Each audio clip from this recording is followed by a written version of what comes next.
Hello everyone, this is Siddharth Patel. Welcome to Magnet Brains. ये video आप लोगों के लिए बहुत ही इंपॉर्टेंट होने वाला है क्योंकि इस वीडियो में हम लोग क्या करने वाले हैं, मोस्ट इंपॉर्टेंट क्वेश्चंस को सॉल्व करने वाले हैं। जो आपकी बुक है politics in India since independence वाली बुक, उसके तीनों चैप्टर के हम मोस्ट इंपॉर्टेंट क्वेश्चन को सॉल्व करने वाले हैं विथ सीबीएसई का जो लेटेस्ट पैटर्न है, लेटेस्ट पैटर्न के अकॉर्डिंग, विथ एडिशनल टॉपिक्स के अकॉर्डिंग। अब इस बुक का मैंने आपको कंप्लीट एनसीईआरटी रिवीजन करवा दिया है। अगर वो वाला वीडियो आपने नहीं देखा हो तो वो वीडियो देख लीजिएगा। एनसीईआरटी कंप्लीट रिवीजन आपका हो चुका है। साथ ही साथ इस बुक के ये जो तीनों चैप्टर थे, इन तीनों चैप्टर का आपको मैंने मसाला रिवीजन भी दे दिया है। मसाला रिवीजन में क्या है सर? मसाला रिवीजन में है कि 25 मिनट या 30 मिनट के अंदर अंदर मैंने क्या है, आपको तीनों चैप्टर समझा दिए। मतलब एक चैप्टर को मैंने मात्र आपको 20 से 25 मिनट में समझाया है, तो वो आपका काइंड ऑफ रिवीजन भी हो गया है। तो एनसीईआरटी में हमने लाइन बाय लाइन सारी चीजों को समझ लिया। हमने इस चैप्टर के हमने इस बुक के सारे चैप्टर्स का मसाला रिवीजन देख लिया। और अब बारी है इस बुक के हमें सारे मोस्ट इंपॉर्टेंट क्वेश्चंस को सॉल्व करना है। जितने भी मोस्ट इंपॉर्टेंट क्वेश्चंस हैं हमें उनको सॉल्व करना है। अब इसकी बारी आ गई है। तो आई होप अब आपने सारा सिलेबस पढ़ लिया है, बारी आई है क्वेश्चन सॉल्व करने की। ईमानदारी से देखना आपको कितने क्वेश्चंस बन रहे हैं। ठीक है, स्टार्ट करते हैं। सबसे पहले very short answer type question, 2 number में आना है आपको very short answer type question. तो 2 नंबर में हम लोग देखते हैं पहला सवाल। पहला सवाल क्या आया है आपके सामने? What challenges were faced by India between 1964 to 1966 during the prime minister of Lal Bahadur Shastri. कौन कौन से हमको चैलेंजेस फेस करने को मिले थे? यहाँ पे हमने देखा था, हमें एक तो जो वार था, इंडो पाक वार 1965 में हुआ था वो, और जो पहले का 1962 में जो इंडो चाइना वार हुआ था उसमें हमने क्या देखा था, उसकी वजह से जो इकोनॉमिक रिपरकेशन हमारी कंट्री को भरने पड़े। आपको भी पता है लाल बहादुर शास्त्री के टेन्योर में हमने देखा था कि हमारे देश में इकोनॉमिक हालत बहुत ज्यादा खराब थी। फेल्ड मॉनसून थे, जो हमारे देश में जो रुपए थे वो रुपए हमें इक्विपमेंट्स खरीदने पे जा रहे थे। और 1965 में हमारा फिर से पाकिस्तान के साथ में वार हुआ था, तो फिर हमने वहां इन्वेस्ट करना शुरू कर दिया। तो कहीं ना कहीं हम हमारे देश में गरीबी और ये सारी चीजें हम लोग यहाँ पे देख रहे थे। क्लियर है? समझ में आ गया? दोनों पॉइंट, एक वार वाला पॉइंट लिख देना और दूसरा इकोनॉमिक वाला पॉइंट लिख देना। क्लियर है? सिंपल सा है, 2 नंबर का क्वेश्चन है, सिंपल से आप लोग कर लोगे। Next question, What do you mean by grand alliance? Grand alliance से आप क्या समझते हैं? ग्रैंड अलायंस से जब सारी पॉलिटिकल पार्टी साथ में आई थी, किसको हराने के लिए आई थी? कांग्रेस को हराने आई थी, उसे हमने बोला था ग्रैंड अलायंस। ठीक है, grand alliance was an electoral alliance of all major non communist non Congress opposition party. तो जितनी भी नॉन कांग्रेस अपोजिशन पार्टीज थी वो सारी साथ में आ गई थी। उनका मकसद क्या था कि कांग्रेस को सत्ता से हटाना है। ठीक, द एसएसपी, बीएसपी, ठीक है, बीएसपी, भारतीय जनसंघ, स्वतंत्रता पार्टी, भारतीय Kranti Dal came together under this umbrella. ठीक है, तो आप यहाँ पे पार्टीज के नाम भी लिख सकते हैं कि ये सारी पार्टी साथ में आई थी। इनका मकसद क्या था? 1967 में भी ये पार्टी साथ में आई थी, 1971 में भी सारी पार्टी साथ में आई थी। संयुक्त विधायक दल। क्लियर है? ध्यान आ रहा है ना? सारी चीजें रिकॉल करते चलो आप लोग यहाँ पे। Then next question, how did Congress face the challenge of political secession second time? Second time political secession, ये बात यहाँ पे की गई है। सेकंड टाइम कहाँ पे? लाल बहादुर शास्त्री जी की मृत्यु के बाद में। ठीक है, हमने हमारे प्राइम मिनिस्टर लाल बहादुर शास्त्री जी को कहाँ पे? ताशकंद में खो दिया था। उनकी वहां मिस्टीरियस डेथ हुई थी।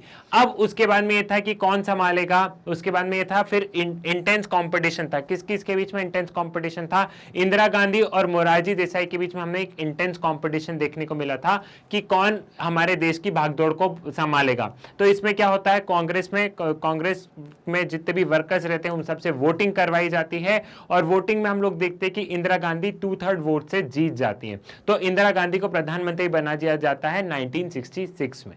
क्लियर है? ये वाली चीज समझ में है कि इंदिरा गांधी ने मोरारजी देसाई को हरा देती है। और यहाँ पे हम लोग देखते हैं कि बहुत पीसफुल ट्रांजिशन होता है, और ये हमारी डेमोक्रेसी का एक मैच्योरिटी वाला साइन है।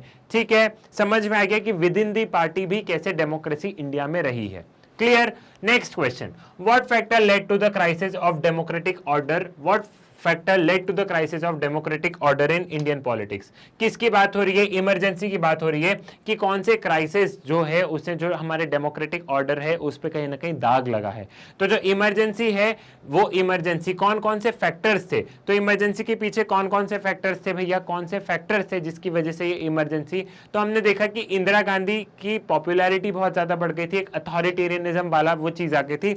नेक्स्ट हमने देखा था बहुत ज्यादा पार्टी कंपटीशन हो गया था, बहुत ज्यादा प्रोटेस्ट हो रहे थे इंदिरा गांधी के अगेंस्ट, बहुत ज्यादा पार्टीज आ गई थी, बहुत ज्यादा पार्टी कंपटीशन हो गया था, प्रोटेस्ट वगैरह देख रहे थे। और तीसरा हम लोग देख रहे थे कि गवर्नमेंट और जुडिशरी में खींचातानी थी। गवर्नमेंट और जुडिशरी में क्यों खींचातानी थी? क्योंकि government pro poor welfare programmes को अब इंप्लीमेंट करना चाहती थी और कहीं ना कहीं कोई दूसरा इंसान अपनी फंडामेंटल राइट्स वायलेशन के तहत सुप्रीम कोर्ट चले जाता था केस करने। तो ये कुछ गवर्नमेंट अपने पॉलिसीज मेजर्स अच्छे से नहीं अपना पा रही थी क्योंकि सुप्रीम कोर्ट कॉन्स्टिट्यूशन के हिसाब से चाहता था कि उस हिसाब से काम हो और गवर्नमेंट एकदम प्रो पुअर उस हिसाब से जाके काम करने लगी थी। क्लियर है? आज ही मैंने आपको सारी चीजें समझाई है, एनसीईआरटी समझाया है, मसाला रिवीजन समझाया है। अब हम लोग यहां पे ज्यादा टाइम नहीं लगाएंगे, फटाफट क्वेश्चंस को सॉल्व करेंगे और आगे बढ़ेंगे। Next question, describe any two outcomes of naxalite movement. Naxalite movement के कोई दो आउटकम को बताइए। नक्सलाइट मूवमेंट में हम लोग देखते हैं Naxalite movement argued that democracy in India was shamed and decided to adopt a strategy of protected guerrilla warfare in order to lead a revolution. Naxalite movement used force to snatch land from rich landowners and provided it poor with landless. ठीक है, naxalite movement ने violent methods अपनाए। उन्होंने violent methods इसलिए अपनाए, उन्हें लगा democracy कोई काम की नहीं है, पीसफुल तरीके से काम हो नहीं पाएगा। नक्सलाइट मूवमेंट के पीछे का रीजन क्या था? उनको ऐसा लगता था कि जो अमीर लोग ये हमें एक्सप्लॉइट कर रहे हैं और जो प्रॉपर लैंड रिफॉर्म्स जो गवर्नमेंट इंप्लीमेंट नहीं कर पाई थी, हमेशा उसकी बात करते थे कि जो बड़े बड़े किसान हैं इनसे लैंड लो और जो गरीब हैं उनमें डिस्ट्रीब्यूट करो। ठीक है, तो यहां से ये नक्सलाइट मूवमेंट की शुरुआत हुई है और यहां पे वॉयलेंट मेथड ये लोग यूज करते हैं। क्लियर? ये वाली चीज भी आपको समझ में आ गई। Next question, what do you know about the railway strike of 1974? Railway strike George Fernandes के द्वारा, जॉर्ज फर्नांडिस ने इसे लीड किया था। यहां पे क्या हो रहा था? यहां पे हम लोग देख रहे थे कि जो रेलवे वाले थे वो इंसेंटिव, बोनस, इन सब की बात कर रहे थे। और आपको भी पता है 1974 में हमारे देश की आर्थिक स्थिति सही नहीं थी और ये जो स्ट्राइक थी ये करीब करीब 20 दिन तक चली और फिर 20 दिन बाद कोई सेटलमेंट नहीं हुआ। ठीक है, 20 दिन बाद यहां पे देखा कि strike was called off after 20 days without any settlement. Government इनकी शर्तों पे नहीं मानी और 20 दिन तक सारी ट्रेनें वगैरह ठप रही, इतना ज्यादा कामकाज रुका रहा, लेकिन 20 दिन में सरकार ने इनकी बात नहीं मानी और फिर बिना सेटलमेंट के इनको स्ट्राइक अपनी वापस लेनी पड़ी। क्लियर है? समझ में आ गया? Next question, Indian politics after emergency was characterized by some major development. Describe any two of them. तो यहाँ पे बताया गया कि जो इंडियन पॉलिटिक्स है वो आफ्टर इमरजेंसी कोई दो मेजर डेवलपमेंट हुए हैं, उनमें से कोई दो, बहुत सारे डेवलपमेंट हुए हैं, उनमें से कोई दो बताइए। ठीक है, इन्होंने बताया कि इमरजेंसी के बाद में इंडियन पॉलिटिक्स में बहुत सारे डेवलपमेंट हुए, कोई दो बताइए। तो दो मैंने तुरंत हम लोग इमरजेंसी के बाद के लेते हैं कि 1977 में जनता गवर्नमेंट आ जाती है और कांग्रेस पावर से चली जाती है। लेकिन दूसरा डेवलपमेंट क्या है कि जो जनता गवर्नमेंट है वो ज्यादा समय तक टिक नहीं पाती और 1980 में वापस कांग्रेस पावर में आ जाती है। तो ये दो मेजर डेवलपमेंट आप कुछ इस तरह के लिख सकते हैं। क्लियर है? समझ में आ गया? Next question, when was India's new economic policy was launched, who was it's chief architect? बहुत सिंपल क्वेश्चन है। 1991 में इस पॉलिसी को लॉन्च किया गया था। तब प्रधानमंत्री कौन थे? तब प्रधानमंत्री थे नरसिम्हा राव। अब इस पॉलिसी के आर्किटेक्ट कौन थे? हमारे former prime minister doctor Manmohan Singh. ठीक है, और ये जो इकोनॉमिक चेंजेस थे इसने क्या हुआ? इसने हमारी इकोनॉमी को ओपन अप कर दिया, लिबरलाइज और प्राइवेटाइज कर दिया हमारी इकोनॉमी को। क्लियर है? Next question, What happened to the state government after demolition of Babri मस्जिद? बाबरी मस्जिद की डिमोलिशन के बाद स्टेट गवर्नमेंट का क्या हुआ? कौन से स्टेट की बात हो रही है? यूपी की बात हो रही है। स्टेट गवर्नमेंट को वहां पे बर्खास्त कर दिया गया और जहां जहां बीजेपी की सरकारें थी वहां वहां भी प्रेसिडेंट रूल लगा दिया गया। The BJP state government was dismiss, वहां की स्टेट गवर्नमेंट को डिसमिस कर दिया था। Along with that other state where BJP was in power was also put under the president rule. ठीक है, जहां जहां बीजेपी पावर में थी वहां वहां प्रेसिडेंट रूल लगा दिया गया। ठीक, a case against chief minister of UP was registered in supreme court, और यूपी के चीफ मिनिस्टर के अगेंस्ट क्या हुआ? केस रजिस्टर्ड कर दिया गया सुप्रीम कोर्ट में। क्लियर है? समझ में आ गया? Next question, what led to the serious debate over secularism? कौन सी डिबेट, यहाँ पे जो डिबेट है वो क्या है? जो हमने देखा कि बाबरी मस्जिद का जो डिमोलिशन हुआ है उसकी वजह से हमने देखा कि सेक्युलरिज्म पे सीधी सीधी बातें ये होने लग गई कि क्या इंडिया सेक्युलर कंट्री है, क्योंकि रिलीजन पॉलिटिक्स में बहुत ज्यादा हाईलाइट होने लग गया। और ये जो इशू हुआ था, जबकि यहाँ पे बोला था लॉ एंड ऑर्डर की सिचुएशन मेंटेन रखी, उसके बावजूद ये जो पूरा इंसिडेंट हुआ है उसके बाद में इंडिया में सेक्युलरिज्म की एक डिबेट छिड़ गई कि क्या इंडिया वाकई में एक सेक्युलर कंट्री है। ठीक है, the demolition of disputed mosque at Ayodhya on 6 December 1992 led to a serious debate over secularism. Most political party condemned the demolition and declared it against the secularism. A debate took place using religious sentiment for electoral purpose. ये बात तक आने लग गई कि क्या election के लिए क्या हमें रिलीजन को लाना है, नहीं लाना है, ये तमाम तरीके की बातें आ गई। तो यहाँ पे जिस हिसाब से क्वेश्चन है आपको उस हिसाब से आंसर लिखना है। 2 नंबर का क्वेश्चन है, 2 नंबर के हिसाब से लिखना, 4 नंबर का है तो 4 नंबर के हिसाब से लिखना। ठीक है, ये 2 नंबर में पूछा गया है तो आंसर 2 नंबर के हिसाब से ही लिखना है आपको। Next question, list the 4 group to be emerge in 1990। 4 groups, कौन कौन से 4 groups of political party, 4 groups of political parties to be emerge in 1990s। 4 group कौन कौन से? एक तो वो पॉलिटिकल पार्टी जो कि क्या है, जो कि parties in coalition with Congress, parties in coalition with BJP, left parties. ठीक है, parties in coalition with Congress को हम क्या बोलते हैं? United Progressive Alliance. दूसरा, parties in coalition with BJP कौन कौन सी थी, जिसे हम एनडीए बोलते हैं। लेफ्ट पार्टीज जो कम्युनिस्ट पार्टी है वो, और चौथी अदर पार्टीज जो कि इन तीनों ग्रुप में नहीं आती, उनको हमने अदर रेस्ट की कैटेगरी में डाल दिया। क्लियर है, ये चीज भी आपको समझ में आ गई। Next, give the status of BSP. BSP जो है वो बैकवर्ड क्लासेस की पार्टी उभर के आई। मोस्टली अगर हम लोग देखें तो दलित पार्टी उभर के आई कि ये लोग क्या है, दलित की जो बात है, दलित की जो मांगे हैं, इनको लेके ये लोग आ गया है। बीएसपी के फाउंडर कौन थे? काशीराम ने फिर ये सारी चीजें किसे हैंड ओवर कर दी? मायावती को हैंड ओवर कर दी। और हमने ये देखा कि बीएसपी ने अच्छा खासा रिजल्ट कहां पे इन्हें देखने को मिला? उत्तर प्रदेश में इन्होंने अच्छी खासी पकड़ बना के रखी, और मायावती आज के टाइम में बीएसपी की भागदौड़ संभाल रही है। क्लियर है, समझ में आ गया? बीएसपी का आप यह ध्यान कर लेना कि 1984 में काशीराम के अंडर में यह पार्टी इमर्ज हुई थी। क्लियर है? Next question, how did the dominance of Congress party in first 3 general election help in establishing a democratic setup in India? Congress party का डोमिनेंस बताया गया है कि how did the dominance of Congress party in first 3 general election help in establishing a democratic setup in India? The dominance of Congress party in first 3 general election help in establishing a democratic setup in India in following ways. The coalition nature of Congress party tolerated and in fact encourage various factions. It accommodate revolutionary, pacifist, conservative, radical, extremist, moderate as well as right, left, all shades of center. तो हमने यहाँ पे देखा कि जो Congress party उसने democracy को बहुत अच्छे से मेंटेन किया, और विद इन दी कांग्रेस में हम लोग डेमोक्रेसी देख रहे थे। कैसे देख रहे थे? क्योंकि पहले की जो कांग्रेस थी ना, वो सभी तरह के लोगों को अकोमोडेट करती थी, चाहे वो राइट हो, लेफ्ट हो, कुछ भी हो, पुअर हो, अमीर हो, कुछ भी हो। कांग्रेस में हम लोग देखते थे कि कांग्रेस के अंदर हमें बहुत ज्यादा डाइवर्सिटी देखने को मिलती थी। वहां आज के टाइम में जो आप ये पॉलिटिक्स देख रहे हैं, ऐसा कुछ देखने को नहीं मिलता था। वहां लेफ्ट राइट सारे लोग साथ में मिलकर आते थे, और सारे लोग पॉलिटिकल पार्टी भी थे। इनफैक्ट यहाँ पे तो ये भी होता था कि अपोजिशन लीडर को भी ऑफर कर दिया जाता था कि तुम मंत्री बनना चाहते हो क्या।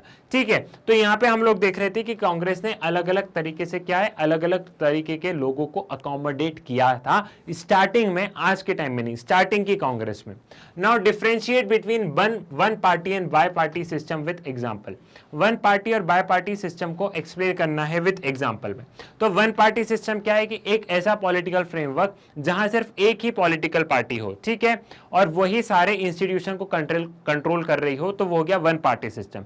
एग्जांपल क्या है? China communist party of China. अब ये लोग बोलते हैं कि चाइना में इलेक्शन हो रहा है, लेकिन उस पार्टी के अंदर ही इलेक्शन हो रहा है, जो भी जीतेगा उस पार्टी का ही जीतेगा, तो ये वन पार्टी सिस्टम हो गया। बाय पार्टी सिस्टम मतलब कि एक ऐसा पॉलिटिकल फ्रेमवर्क जहां 2 मेजर पॉलिटिकल पार्टीज हो और वोट उन दोनों पॉलिटिकल पार्टी के बीच में बढ़ते हैं। इसका एग्जांपल है आप यूनाइटेड स्टेट्स ले सकते हो, इसमें डेमोक्रेट्स और रिपब्लिकन्स। ठीक है, ये 2 तरीके की पॉलिटिकल पार्टी है। तो one party system, bi party system का भी आपको ध्यान रहना चाहिए, क्योंकि हमारे चैप्टर का नाम क्या था, नया नाम सीबीएसई ने क्या रखा, parties and party system in India. तो one party and bi party का आपको डिफरेंशिएशन पता होना चाहिए, बहुत ही इंपॉर्टेंट क्वेश्चन है, इसको भूल ना जाना। Next question, examine the factor which help the V V Giri to become the president of India. अब 1969 में क्या हुआ था, 1969 में प्रेसिडेंट का इलेक्शन होना था, तो हमने देखा था कि कांग्रेस का एक इन्फ्लुएंशियल ग्रुप था, सिंडिकेट ग्रुप जिसे हम कहते हैं। तो सिंडिकेट ग्रुप और इंदिरा गांधी की बिल्कुल नहीं पड़ती थी। सिंडिकेट ग्रुप ने जो इंदिरा गांधी के जो राइवलरी थे, कौन, उस समय के लोकसभा के स्पीकर एन संजीवा रेड्डी, उनको प्रेसिडेंट के कैंडिडेट के तौर पे खड़ा कर दिया कि कांग्रेस की तरफ से ये जो संजीवा रेड्डी है ये खड़े होते हैं चुनाव के लिए। लेकिन इंदिरा गांधी ने क्या किया, इंदिरा गांधी ने वीवी गिरी से बोला कि तुम इंडिपेंडेंट कैंडिडेट के तौर पे नॉमिनेशन भरो, हम जितवा देंगे। ठीक है, ये हुआ था वहां पे। फिर 1969 के इस प्रेसिडेंशियल इलेक्शन में यह भी पता चल गया था कि कांग्रेस में फूट डल गई है, और यहां पे हमने कांग्रेस में स्प्लिट देखा था, कांग्रेस ओ बन गई थी एक, और इंदिरा गांधी की कांग्रेस आर बन गई थी। क्लियर है? तो ये प्रेसिडेंशियल इलेक्शन भी याद कर लो, इस पे भी आपको एक क्वेश्चन बन सकता है। Next question, why did Janata party could not maintain its position, what happened to it. अब 1977 में जब इमरजेंसी के बाद में जब जनता गवर्नमेंट चुन के आई तो वो अपनी पोजीशन क्यों नहीं मेंटेन कर पाई? वो इसलिए मेंटेन नहीं कर पाई क्योंकि जनता गवर्नमेंट के पास में क्या था, कोई प्रॉपर आइडियोलॉजी कुछ वैसा नहीं था। और जनता गवर्नमेंट एक कोएलिशन सरकार थी, मतलब अलग अलग पॉलिटिकल पार्टीज थी। अब अलग अलग पॉलिटिकल पार्टीज की अलग अलग आइडियोलॉजीज होती है, तो जितनी भी पॉलिटिकल पार्टीज थी उनका सबका मेल नहीं हो पा रहा था, और ये लोग जनता के बीच में क्या हो रहे थे, ये लोगों के बीच में कोई कॉमन प्रोग्राम नहीं दे पा रहे थे, कुछ कांग्रेस का अल्टरनेटिव नहीं दे पा रहे थे, इसलिए ये अपनी पोजीशन मेंटेन नहीं कर पाई। समझ में आ गया? ठीक है, आपको इसका स्क्रीनशॉट लेना रहता तो आप स्क्रीनशॉट ले लिया करो, मैं क्वेश्चन पढ़ूंगा, मैं आपको समझाते जाऊंगा, जो मुझे लगेगा वही वाले क्वेश्चन का मैं रीड करूंगा। State any two important challenge faced by Indian politics during 1990s। Indian politics की कोई दो चैलेंजेस बता दो 1990s के बाद में, 1990s के दौरान। तो एक तो मंडल इशू हम लोग ले सकते हैं। मंडल इश्यूज में आप लोग लिख दोगे कि यहाँ पे कास्ट के नाम पे पॉलिटिक्स होने लग गई थी, यहाँ पे ओबीसी के रिजर्वेशन देने की मांग उठी थी, तो यहाँ पे क्या हो रहा था, पूरे देश में एक तरीके से दंगे हो गए थे। एक सेक्शन बोल रहा था रिजर्वेशन नहीं देना है, दूसरा सेक्शन बोल रहा था रिजर्वेशन देना है, अलग अलग पॉलिटिकल पार्टीज के अलग अलग ओपिनियन थे, तो एक मंडल इशू हो गया। दूसरा आप लोग लिख सकते हो अयोध्या डिस्प्यूट लिख सकते हो, इकोनॉमिक रिफॉर्म्स लिख सकते हो, बहुत सारे पॉइंट है 1990s में, जरूरी नहीं आप यही पॉइंट लिखो, इकोनॉमिक रिफॉर्म से और भी बहुत सारे। तो अयोध्या डिस्प्यूट हम लोग ले सकते हैं कि यहाँ पे डिमोलिशन ऑफ बाबरी मस्जिद हुआ, तो फिर यहाँ पे एक रिलीजन जो एक फैक्टर है वो पॉलिटिक्स में आ गया, और यहाँ पे इंडिया के सेक्युलरिज्म पे बहुत ज्यादा एक डिबेट उठने लगी, क्या इंडिया वाकई में सेक्युलर कंट्री या नहीं है। उत्तर प्रदेश में सीएम को डिसमिस कर दिया गया, जहां जहां बीजेपी की सरकार थी वहां वहां प्रेसिडेंट रूल लगा दिया गया। ठीक है, ये वाले पॉइंट भी आप लोग लिख दोगे। इसी के साथ हमारे कौन से हुए, वेरी शॉर्ट आंसर हुए खत्म। अब बारी आती है शॉर्ट आंसर टाइप क्वेश्चन। यहाँ पे एक क्वेश्चन कितने मार्क्स का है, एक क्वेश्चन यहाँ पे 4 मार्क्स का है। Describe any 4 feature of Congress party. आपको यहाँ पे ये क्वेश्चन बहुत इंपॉर्टेंट है, ये क्वेश्चन पहले पूछा गया है। ठीक है, कांग्रेस पार्टी, भारतीय जनता पार्टी, भारतीय जनसंघ, कम्युनिस्ट पार्टी, इन सब के फीचर्स आपको पता होना चाहिए। एक दो फीचर्स आपको पता होना बहुत ज्यादा आवश्यक है। मुझे ऐसी गट फीलिंग आती है एक आध आपसे कोई पॉलिटिकल पार्टी के क्वेश्चन पूछे जा सकते हैं। ठीक है, चैप्टर्स के नाम बदल गए, parties and party system in India हो गए, तो इन पॉलिटिकल पार्टीज के आपको फीचर पता होना चाहिए। तो कांग्रेस पार्टी के आप इन फीचर्स का वो ले सकते हो कि कांग्रेस पार्टी में हम लोग देखते हैं कि कांग्रेस पार्टी की लेगेसी है जो नेशनल मूवमेंट से चली आ रही है, और ये पार्टी ऐसी है जो थ्रू आउट द नेशन इसकी अच्छी खासी पकड़ है। दूसरा हम लोग देखते हैं कि कांग्रेस में अलग अलग लोगों ने सपोर्ट किया, चाहे वो एलाइट क्लास हो, मतलब रिच हो, पुअर हो, ठीक है, किसी भी कास्ट के लोग हो, विमेन हो, दलित हो, कोई भी हो, सब लोगों ने कांग्रेस को सपोर्ट किया, और कांग्रेस ने उस समय अलग अलग लोगों को अकोमोडेट किया है, और फिर कांग्रेस आगे बढ़ी। कांग्रेस में ऐसा नहीं है कि जो हमारी आइडियोलॉजी को मान रहा था हम उसे ही लेंगे। कांग्रेस ने सभी को सपोर्ट किया, सभी की आइडियोलॉजी को साथ में अकोमोडेट करके कांग्रेस आगे बढ़ा। नेक्स्ट क्या है, जो leadership of Congress expanded beyond the upper caste, upper class professional to agriculture leaders with rural orientation. और जब हमने कांग्रेस की लीडरशिप भी देखी, जरूरी नहीं कि वो एलाइट क्लास के पास में हो, हमने रूरल ओरिएंटेशन, लोअर क्लास, सारे लोगों के पास हमने देखा है कि कांग्रेस की लीडरशिप सभी ने संभाली है। Then next, Congress was a platform for numerous groups, interest and even political party to take part in national movement. Many organization parties with their own constitution and organizational structure were allowed to exist within the Congress. हमने ये भी देखा है आपने national movement के समय और आपने ये पढ़ा है कि कांग्रेस में हमने देखा कि कांग्रेस के अंदर भी बहुत सारी छोटी छोटी पॉलिटिकल पार्टीज थी। तो ऐसा आपने देखा है कि एक पॉलिटिकल पार्टी के अंदर और भी कोई और भी छोटी छोटी पॉलिटिकल पार्टी हो। तो कांग्रेस ने अलग अलग पार्टी, अलग अलग लोगों को, अलग अलग ऑर्गेनाइजेशन को सपोर्ट किया और उन सब ने कांग्रेस के अंदर में रह के काम किया। तो ये कांग्रेस की आइडियोलॉजी थी जब देश आजाद हुआ तब की। तो आपको इन आइडियोलॉजीज को ध्यान रखना है। क्लियर है? नेक्स्ट क्वेश्चन क्या है? Describe any 4 features of ideology of Bharatiya Jansangh. भारतीय जनसंघ की वो बताओ 4 आइडियोलॉजिकल फीचर। तो भारतीय जनसंघ 1951 में बना, आपको ये ध्यान रखना 1951 में बना, ठीक है। The lineage of Bharatiya Jana Sangh can be trace back to Rashtriya Swayamsevak Sangh and Hindu Mahasabha before the independence. हम हिंदू महासभा को देखते हैं बिफोर द इंडिपेंडेंस, आरएसएस को देखते हैं, तो हम भारतीय जनसंघ का ओरिजिन हम वहां से देखेंगे, ठीक है। It was different from other parties in terms of ideology and program. इट emphasized the idea of one country, one culture, one nation. It believed that the country would become modern, progressive and strong on the basis of Indian culture and tradition. अब हम देखते हैं तो भारतीय जनसंघ का मानना दूसरी पॉलिटिकल पार्टी से एकदम टोटल अलग था। इनकी सोच प्रोग्रेसिव थी, लेकिन ये लोग इंडियन कल्चर के बेसिस पे क्या करना चाहते थे? डेवलप, कि हमारा देश तभी डेवलप होगा जब एक कल्चर होगा, एक कॉमन ब्रदरहुड होगा। तो ये इस आइडियोलॉजी पे काम करते थे। प्रोग्रेस होगी, डेवलपमेंट होगा, लेकिन अगर हमारा एक इंडियन कल्चर और इंडियन ट्रेडिशन जो कि एक है, हमें उस पर डेवलपमेंट करना होगा। The party called for reunion of Pakistan and India in अखंड भारत, ठीक है। भारतीय जनसंघ शुरू से ही 1951 से ही देखते हैं जो पार्टीशन हुआ है इसके विरुद्ध थे और उनका वो हमेशा ऐसा बोलते थे कि पाकिस्तान जो है वो इंडिया का ही पार्ट है और वो हमेशा एक अखंड भारत की बात करते हैं, रीयूनियन की बात करते हैं इन दोनों कंट्री का। क्लियर है? Now next question. Now describe any 4 feature of Communist Party of India, ठीक है। यहाँ पे describe any 4 feature of Communist Party of India। Communist Party of India के बारे में हम लोग बात करते हैं। तो Communist Party of India basically अगर हम लोग देखें तो ये बोल्शेविक रेवोल्यूशन जो रशिया का है उससे इंस्पायर्ड है। यहाँ पे हम लोग देखते हैं कि ये लोग कम्युनिज्म वाली आइडियोलॉजी पर इंस्पायर है। प्रो पीपल, इनका ऐसा था कि जो मीन्स ऑफ प्रोडक्शन है वो सारे किसके हाथ में रहने चाहिए? लोगों के हाथ में रहना चाहिए, ठीक है। और कम्युनिस्ट पार्टी ये लोग थोड़ा सा वायलेंट उसमें भी ये लोग करते हैं, ये लोग वायलेंट अग्रेशन भी रखते हैं। इन्हें लगता है कि इंडिपेंडेंस मतलब ऐसा नहीं है कि डेमोक्रेसी आ गई हो गया। इनका ऐसा था कि लोगों को, गरीब को क्या मिल रहा है, ये लोग उस आइडियोलॉजी पे विश्वास रखने वाले लोग हैं। क्लियर है? समझ में आ गया? तो ये लोग इंडिपेंडेंस को, ये लोग वायलेंट मेजर्स अपनाते हैं और इनको लगता है कि ये जो आजादी मिली है ये कोई आजादी, ये कोई ये कोई आजादी हमें सही मायनों में नहीं मिली है। सही मायनों में तब मिलेगी जब गरीबों का, ये जो लैंडलेस है, इनका भला होगा तब, ठीक है। कम्युनिज्म का ओरिजिन आप थोड़ा सा रशिया से लिंक करेंगे, रशिया का बोल्शेविक रेवोल्यूशन लिखेंगे कि वहां से ये लोग इंस्पायर्ड है। क्लियर है? Now next question, what does defection stand for Indian politics? Highlight any 2 demerits of this practice. Analyze the role played by defection in Indian politics. Defection मतलब क्या है कि मैं चुनाव किसी और पॉलिटिकल पार्टी के चुनाव चिन्ह पे लड़ा और बाद में मैंने पॉलिटिकल पार्टी बदल ली। सपोज मैं लोगों के बीच में गया, मैं कांग्रेस का कैंडिडेट बन के गया, मुझे बोला कि मुझे वोट दो, मैं कांग्रेस का कैंडिडेट हूं, मैं तुम्हारा भला करूंगा।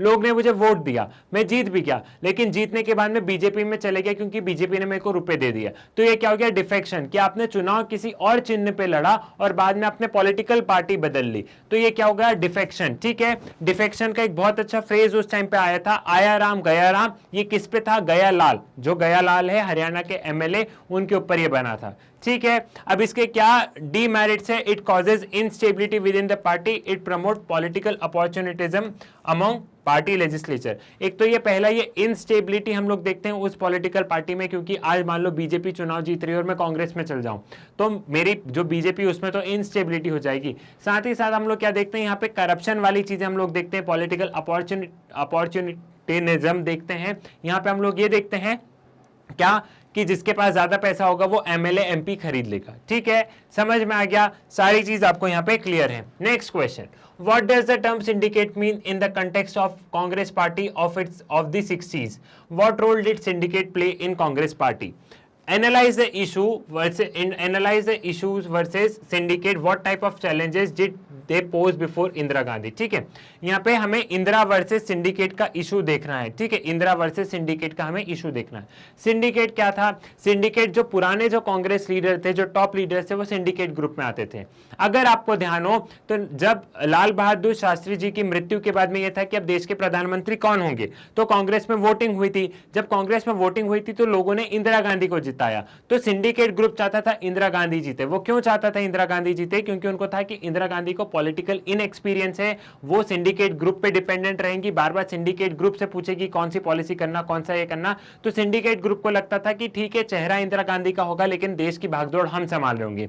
लेकिन इंदिरा गांधी ने ऐसा नहीं किया। इंदिरा गांधी अपनी चलाती रही और उन्होंने अपने हिसाब से पॉलिसीज बनाई और अपने हिसाब से देश को चलाया। और सिंडिकेट ग्रुप को लगा कि इंदिरा गांधी ने तो हमको एक तरफ कर दिया, तो इन्होंने कांग्रेस से अपने आप को स्प्लिट कर लिया। ठीक है, इन्होंने कांग्रेस से अपने आप को स्प्लिट कर दिया। ये कांग्रेस ओ में बन गया और इंदिरा गांधी की कांग्रेस आर में बन गई। ठीक है, और ये जो इनकी लड़ाई थी, ये जो with in the Congress party जो हमें फैक्शंस देखने को मिला था, ये कब देखने को मिला था? ये 1969 में जब प्रेसिडेंशियल इलेक्शन हुए थे तब हमें देखने को मिला था। क्लियर है? ये वाला क्वेश्चन भी आपको यहां पे समझ में आ गया। क्वेश्चन क्लियर है, आंसर मैं आपको समझा चुका हूं। Next question, Why is the emergency and the period around it is known as a constitutional crisis? Explain. हम इस पीरियड को constitutional crisis क्यों कहते हैं? सबसे पहले हम यहाँ पे देखते हैं कि कैसे मेजोरिटेरियनिज्म, कैसे एक मेजोरिटी पॉलिटिकल पार्टीज ने दूसरी पॉलिटिकल पार्टी को सप्रेस कर दिया और कैसे एक एग्जीक्यूटिव विंग ने जुडिशरी को सप्रेस कर दिया।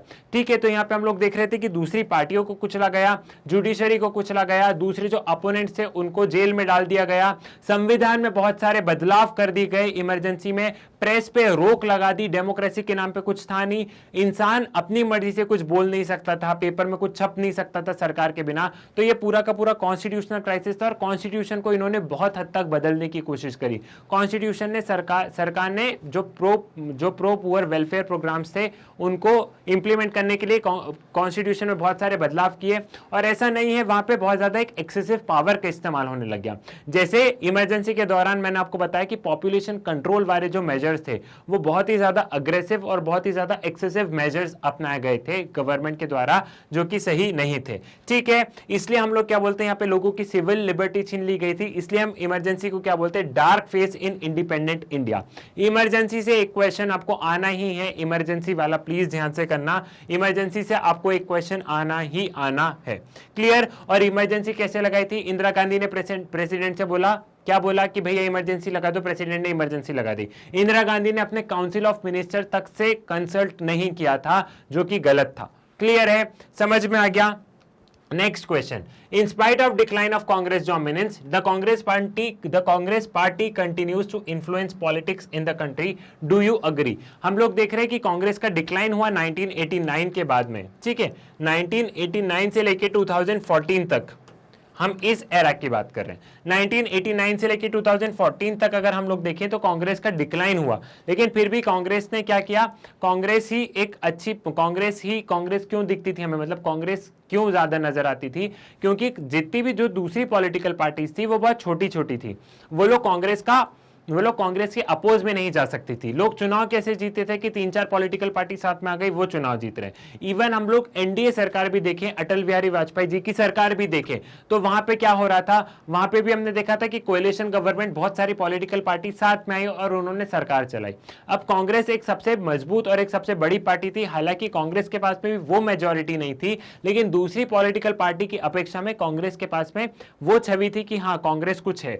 तो ये वाली चीज हमें यहाँ पे देखने को मिल रही थी। साथ ही साथ जो इनके अपोनेंट्स वगैरह थे, जैसे बीजेपी वगैरह उस समय पे आई थी, तो बीजेपी क्या है, बीजेपी पहले गांधीयन सोशलिज्म पे आई थी, लेकिन बीजेपी को लगा गांधीयन सोशलिज्म पे उनको कोई अच्छे रिजल्ट नहीं मिले, फिर बीजेपी ने थोड़े से हिंदुत्व आइडियोलॉजीज और ये सारे आइडियोलॉजीज को लेके आने लगी। तो यहाँ पे हम लोग देखते थे कि कुछ जो न्यूट्रल पार्टी हुआ करती थी, जो कि कांग्रेस में नहीं है और जो कि इंडिपेंडेंट थी, उनको भी बीजेपी से डर लगा, तो वो जो छोटी छोटी पार्टी थी वो भी जाके कांग्रेस से मिल गई कि भैया ठीक है, हम भले कांग्रेस के साथ हो जाएंगे लेकिन ये पॉलिटिकल पार्टी नहीं जीतना चाहिए। क्लियर है? तो ये इसका आंसर रहा, जो कि मैंने आपको बहुत अच्छे तरीके से सारी चीजें समझा दी। Next question, the regional party have started playing an important role in Indian politics, comment.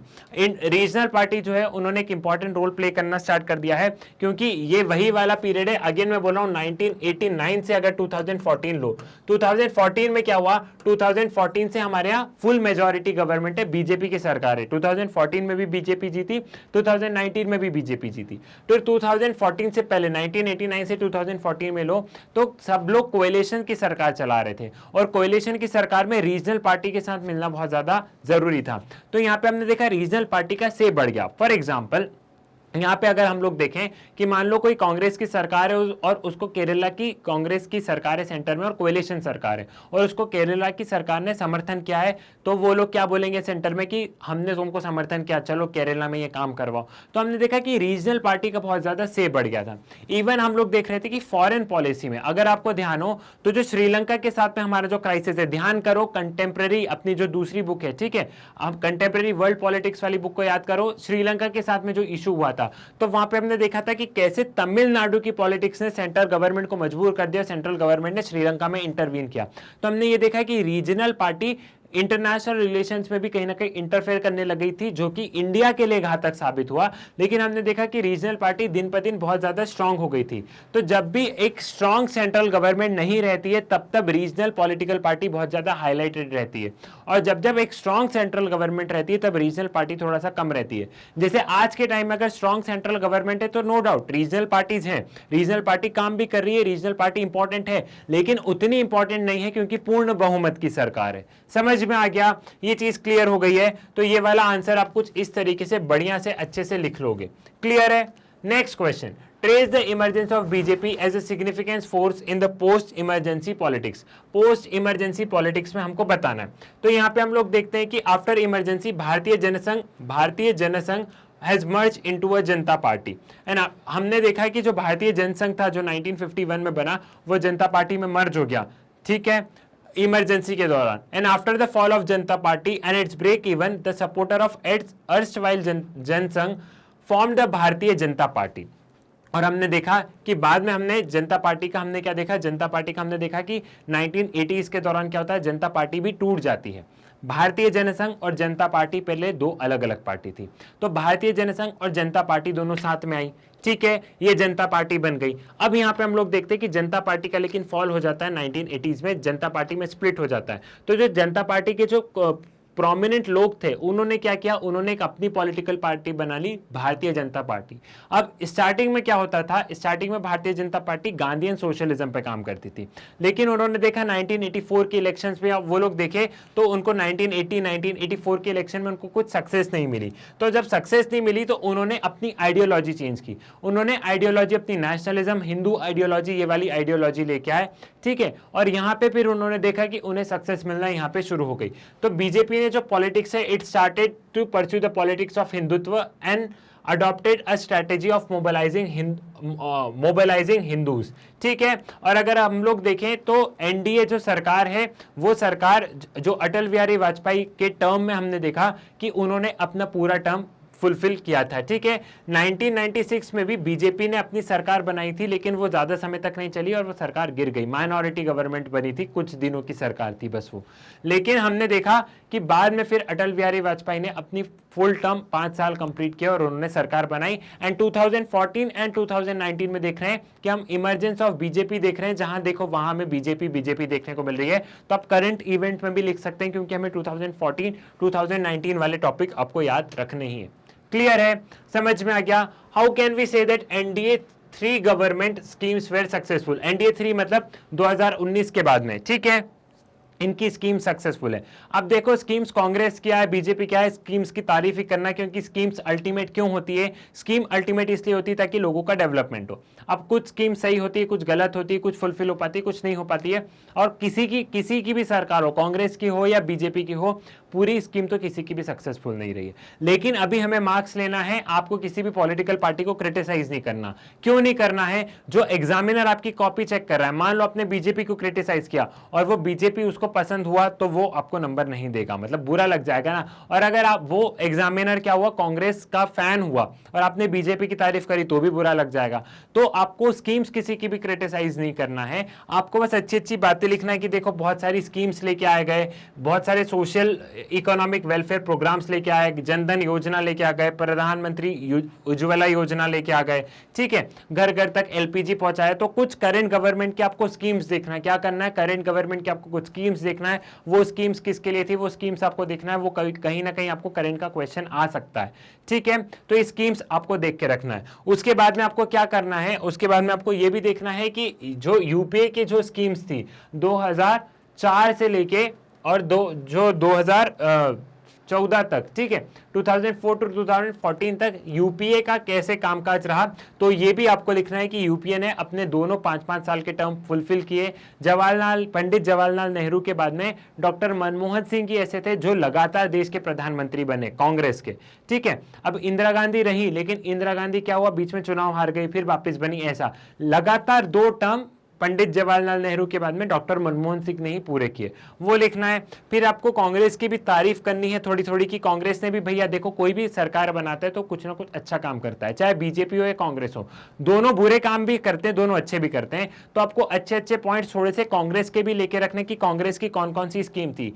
तो 2004 से लेकर 2014 तक देख लेना कांग्रेस ने क्या कामकाज किया, थोड़ा सा ही देखना, ज्यादा मत देखने लग जाना।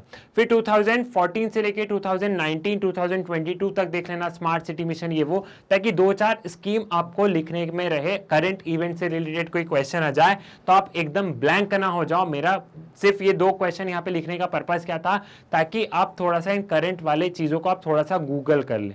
क्लियर है, समझ में आ गया। नेक्स्ट क्वेश्चन क्या है, और एक चीज और, मैं आपको प्रीवियस ईयर क्वेश्चन भी करवाऊंगा, आपको पता है प्रीवियस ईयर क्वेश्चन के वीडियो भी मिलेंगे। अभी तो मोस्ट इंपॉर्टेंट क्वेश्चन है, अभी इस बुक के हैं, एक और वीडियो मिलेगा उसमें दूसरी वाली बुक के मोस्ट इंपॉर्टेंट क्वेश्चन रहेंगे।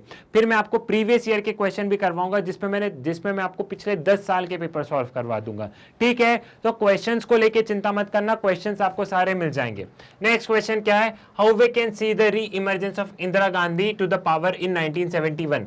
1971 में इंदिरा गांधी का री इमर्जेंस हुआ, उसके बारे में बताओ।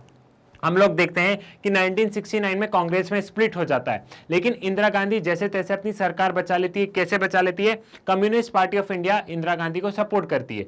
तो सीपीआई ने किसको सपोर्ट किया, सीपीआई ने इंदिरा गांधी को सपोर्ट किया और इंदिरा गांधी अपनी सरकार बचा लेती है। अब इस दौरान इंदिरा गांधी क्या करती है, इंदिरा गांधी बहुत सारे मेजर्स इंट्रोड्यूस करती है। कैसे measures, nationalization of bank, 10 point programs लेके आती है वो, नेशनलाइजेशन ऑफ बैंक, प्राइवेटाइजेशन बंद कर देती है, social welfare scheme, land reforms को अच्छे से अपनाना, ठीक है। फिर इसके साथ में हमने देखा था कि जब हमारा वो जो वार हुआ था, पाकिस्तान के वार हुआ था, तो हमने बांग्लादेश को एक अलग ही कंट्री बना दी। तो इसमें हम लोग देखते थे कि जो पॉलिटिकल अपोनेंट्स थे, पॉलिटिकल अपोनेंट्स भी इंदिरा गांधी की तारीफ करते थे कि हाँ she is the iron lady, ठीक है, वो कुछ भी कर सकती है। तो यहाँ पे हमने देखा कि एकदम री इमरजेंस देखा। 1971 के इलेक्शन में क्या होता है, 1971 के इलेक्शन में इंदिरा गांधी पूर्ण बहुमत से जीती है और बहुत सारी सीट्स लेके आती है, ठीक है। ये किसी को उम्मीद नहीं थी, क्योंकि एक तरफ वो कांग्रेस का वो सिंडिकेट ग्रुप, एक तरफ कांग्रेस ओ और पूरा ग्रैंड अलायंस, और एक तरफ सिर्फ इंदिरा गांधी और जो सीपीआई है बस वो। तो एक तरफ इतना बड़ा ग्रैंड अलायंस और एक तरफ सिर्फ इंदिरा गांधी और एक पॉलिटिकल पार्टी उनके साथ में। उसके बावजूद इंदिरा गांधी जीत जाती है और वो ग्रैंड अलायंस कोई काम का नहीं बचता है। वो ग्रैंड अलायंस कोई काम का क्यों नहीं बचता है, क्योंकि ग्रैंड अलायंस के पास कोई स्ट्रैटेजी नहीं थी, कोई विजन नहीं था, उनके पास कोई लीडरशिप नहीं थी। और इंदिरा गांधी के पास क्या थी, स्ट्रैटेजी थी। इंदिरा गांधी ने कौन सा नारा दिया था, इंदिरा गांधी ने गरीबी हटाओ का नारा दिया था, ताकि वो वुमेन, दलित, आदिवासी इन सबको अट्रैक्ट कर सके, इन सबसे वोट ले सके, ठीक है। तो एक तरफ नारा था गरीबी हटाओ वर्सेस दूसरी तरफ नारा था इंदिरा हटाओ। क्लियर है, समझ में आ गया। तो ये आंसर भी आप लोग लिख लेंगे, मुझे उतनी उम्मीद है। Now write a short note on non Congressism. ये बहुत ही इंपॉर्टेंट है, नॉन कांग्रेसियम पे एक शॉर्ट नोट लिखो। The non Congressism refer to a non Congress parties along with different programmes and ideologies together to form an anti Congress front. जो नॉन कांग्रेस पार्टी थी, भले ही वो आइडियोलॉजीज में डिफरेंट हो, वो सारी साथ में आ गई। क्यों आई, ताकि वो एंटी कांग्रेस फ्रंट, ताकि वो सिर्फ और सिर्फ कांग्रेस को अपोज अपोज कर सके। तो जितनी भी नॉन कांग्रेस पार्टी थी with different ideologies they came together to form an anti Congress front और to oppose the Congress party. ठीक है, ये सब कब हुआ था? ये सब हमने देखा था 1967 के इलेक्शन में हुआ था, जब कांग्रेस बहुत सारे राज्यों में हार गई थी। सारी पॉलिटिकल पार्टी एक चीज समझ गई थी कि अगर हम अकेले अकेले चुनाव लड़े तो कांग्रेस हमेशा जीतती रहेगी। कांग्रेस को कैसे रोका जाए? कांग्रेस को रोका जाए, जितनी भी पॉलिटिकल पार्टी है साथ में जाएगी तो जो वोट जो बढ़ते हैं वो वोट नहीं बटेंगे। लेकिन हमने देखा कि जिन स्टेट गवर्नमेंट में कांग्रेस की सरकार नहीं बनी थी वो भी ज्यादा समय तक नहीं चल पाए थे। उन स्टेट में भी वो राज्य सरकार अपना टर्म फुलफिल नहीं कर पाई थी। क्यों नहीं कर पाई थी? क्योंकि यहाँ पे अलग अलग आइडियोलॉजीज की पार्टी साथ में आ रही थी और इनका सबका एक ही नारा था कि कांग्रेस को हटाओ, और इसलिए वो जब सरकार तो उन्होंने बना ली लेकिन वो सरकार ज्यादा समय तक चल नहीं पाई। समझ में आ गया? नॉन कांग्रेसियम बहुत इंपॉर्टेंट है, इस टॉपिक को आपको ध्यान रखना है। क्लियर है? समझ में आ गया? Next question, coalition government help in consensus building, do you agree with the statement, give argument in support of your answer। तो क्या जो coalition government है वो consensus building में help करती है? तो देखो यहाँ सवाल ये बोल रहा है कि जो coalition government है क्या वो consensus building में help करती है? अगर करती है तो कुछ आर्ग्यूमेंट्स जो आप अपने आंसर को हाँ ना में कर रहे हो तो आप उसको कुछ आर्ग्यूमेंट्स देके सपोर्ट करो, हवाबाजी में हाँ ना मत करो। तो बिल्कुल कंसेंसस बिल्डिंग में कोएलिशन गवर्नमेंट कहीं ना कहीं हेल्प करती है, और हमने बहुत बार देखा है कि कोएलिशन गवर्नमेंट ने कंसेंसस किया है, मतलब अलग अलग पॉलिटिकल पार्टी एक साथ में आई है। कब कब साथ में आई है? सबसे पहले हमने देखा कि जो न्यू इकोनॉमिक रिफॉर्म है 1991 के, वो सारे पॉलिटिकल पार्टीज ने एक साथ में एक्सेप्ट किया है। ऑल्दो पहले स्टार्टिंग में हमने जरूर देख रहे थे कि पॉलिटिक्स हो रही थी, लेकिन बाद में सारी पॉलिटिकल पार्टी ने, इनफैक्ट आज अब सारी पॉलिटिकल पार्टीज इसको मोर और एवर सबने एक्सेप्ट कर लिया कि हाँ बढ़िया है। उसके बाद में जो रिजर्वेशन दिया गया, जो बैकवर्ड क्लासेस को, जो ओबीसी कम्युनिटी को जो रिजर्वेशन दिया गया है, उसको भी सारी पॉलिटिकल पार्टी ने कहीं ना कहीं एक्सेप्ट कर लिया है। तो एक कंसेंसस मेकिंग यहाँ पे हो गया है। नेक्स्ट क्या है? सारी पॉलिटिकल पार्टीज ने एकजुट में होकर ये माना है कि स्टेट पार्टीज जो होती है वो बहुत इंपॉर्टेंट रोल प्ले करती है। तो स्टेट लेवल की जो पार्टीज है उन सबको रिकॉग्नाइज सारी पॉलिटिकल पार्टी ने किया है। ये तीसरा हो गया। और फिर हमने ये देखा कि कोएलिशन पॉलिटिक्स क्या है? कोएलिशन पॉलिटिक्स हमने देखा है कि आइडियलिज्म से रियलिज्म के टुवर्ड्स मूव करने लग गई है। जैसे कि मैंने आपको बताया कि जो बीजेपी है वो हिंदुत्व आइडियोलॉजी पे काम करती है, लेकिन जब अटल बिहारी वाजपेयी जी की सरकार थी तब क्या हो रहा था? तब हमने देखा कि बहुत सारी जो दूसरी पॉलिटिकल पार्टीज जिन्होंने बीजेपी को समर्थन दिया वो हिंदुत्व आइडियोलॉजी को नहीं मानते थे, फिर भी उन्होंने अपने 5 साल पूरे किए और बहुत अच्छे से पूरे किए। तो आज की जो पॉलिटिकल पार्टीज है, आज की पॉलिटिकल पार्टीज डेवलपमेंट पे बात करने लग गई है, क्योंकि लोग डेवलपमेंट चाह रहे हैं। तो आज की पॉलिटिकल पार्टी अपनी आइडियोलॉजी से हटके वो प्रैग्मेटिक सॉल्यूशंस पे आ रही कि डेवलपमेंट का बताओ। तो आज की तारीख में हम लोग डेवलपमेंट पे बात करने लग गए। तो हम लोग देख रहे हैं कि कोएलिशन गवर्नमेंट में क्या हो रहा है? कंसेंसस बिल्डिंग हो रही है। क्लियर है? समझ में आ गया? नेक्स्ट क्वेश्चन क्या है? नेक्स्ट यहां पे हमें लॉन्ग आंसर टाइप क्वेश्चन करना है। लॉन्ग आंसर टाइप क्वेश्चन, एक क्वेश्चन कितने नंबर का है? यहाँ एक क्वेश्चन 6 नंबर का है। तो लॉन्ग आंसर टाइप क्वेश्चन, एक क्वेश्चन का हमें आंसर, एक क्वेश्चन कितने नंबर का आएगा? एक क्वेश्चन 6 नंबर का आएगा। तो 6 नंबर के हिसाब से अच्छे से पेजेस भरना है। पेजेस इन द सेंस ऐसा नहीं, पॉइंट में लिख सको तो बहुत अच्छी बात है। एग्जामिनर को पॉइंट पढ़ने थोड़े से अपीलिंग लगते हैं, ठीक है? तो अगर पॉइंट में लिखो तो बहुत अच्छी बात है, बहुत वेल एंड गुड है। क्या कह रहा है क्वेश्चन? क्वेश्चन पे आते हैं। आंसर्स लिखने की टेक्निक मैं आप लोगों को बता दूंगा, उसकी चिंता मत करना, ठीक है? आपको सारी चीजें पॉलिटिकल साइंस की यहाँ पे मिल जाएगी, कुछ भी आपको ऐसा नहीं है, ऐसी कोई सी भी चीज नहीं होगी जो आपको नहीं मिलेगी। और मैंने एक पॉलिटिकल साइंस का स्ट्रैटेजी वीडियो निकाला है, अगर आपने वो स्ट्रैटेजी वीडियो नहीं देखा हो तो उस स्ट्रैटेजी वीडियो को भी देख लेना। Which 6 factor contributed to the popularity of Indira Gandhi government in the decade of 1970s? Decade of 1970s में इंदिरा गांधी गवर्नमेंट की पॉपुलैरिटी कैसे बढ़ी? सबसे पहले जो उनके सोशलिस्ट क्रेडेंशियल थे, कौन कौन से उनके सोशलिस्ट क्रेडेंशियल थे? सोशलिस्ट क्रेडेंशियल जैसे वो नेशनलाइजेशन ऑफ बैंक्स वगैरह की बात करी थी, वेलफेयर प्रोग्राम्स की बात करी थी। इससे लोगों को बहुत राहत मिली कि ये जो गवर्नमेंट है, ये जो प्राइम मिनिस्टर है, हमारे बारे में सोचेगी, प्रो रिच नहीं होगी, प्रो रिच प्रो पुअर होंगी, ठीक है? Indira Gandhi campaign to implement land reform legislation and land ceiling legislation.